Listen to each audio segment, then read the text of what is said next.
ট্রাম্পকে রুখতে আরো কাছাকাছি নয়াদিল্লি বেজিং। চাষের জন্য বিভিন্ন সার, দুর্লভ খনিজ রপ্তানিতে চীনের আশ্বাস। পণ্য রপ্তানির ক্ষেত্রেও মিলেছে সবুজ সংকেত। মার্কিন নীতির বিরোধিতায় আরো কাছাকাছি আসতে হবে ভারত চীনকে। সোমবার বিদেশমন্ত্রী এস জয়শঙ্করের সঙ্গে বৈঠকে এমন সৌহার্দ্যপূর্ণ বার্তা দিলেন চীনা বিদেশমন্ত্রী ওয়াং ই। এছাড়াও চীন থেকে ভারতে বেশ কিছু পণ্য রপ্তানির ক্ষেত্রেও সবুজ সংকেত দিয়েছেন তিনি। তবে নতুন করে সীমান্তে শান্তি ফেরানো নিয়ে এদিনের বৈঠকে কোনো আলোচনা হয়নি। ভারতে ব্যবহৃত সারের 30% চীন থেকে আমদানি করা হয়।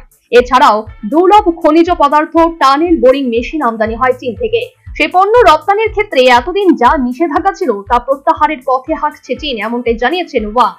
দু তরফে এ নিয়ে সরকারিভাবে কিছু বলা হয়নি, তবে সূত্র মারফত জানা গিয়েছে জয়শঙ্কর ওয়াং বৈঠকে যথেষ্ট ইতিবাচক আলোচনা হয়েছে। দুই দেশের সম্পর্কে বরফ গলতে চলেছে বলেই মত বিশ্লেষক মহলের। বর্তমান মার্কিন নীতি আসলে ভারত এবং চীন দুই দেশকেই নিশানা করছে, দুই দেশেরই ক্ষতি হচ্ছে, এই মর্মে সহমত দুই বিদেশমন্ত্রী। তাই ওয়াশিংটনকে রুখতে দিল্লি বেজিং এর আরো কাছাকাছি আসা উচিত বলেই ভাবছে কূটনৈতিক মহল। চীনা বিদেশমন্ত্রীর এই সফর নয়াদিল্লি বেজিং শীর্ষ পর্যায়ের যোগাযোগ পুনরায় শুরুর ইঙ্গিত দিচ্ছে, যা চুরমার হয়ে গিয়েছিল গালওয়ান সংঘর্ষ সহ সীমান্ত নিয়ে একাধিক দ্বন্দ্বে।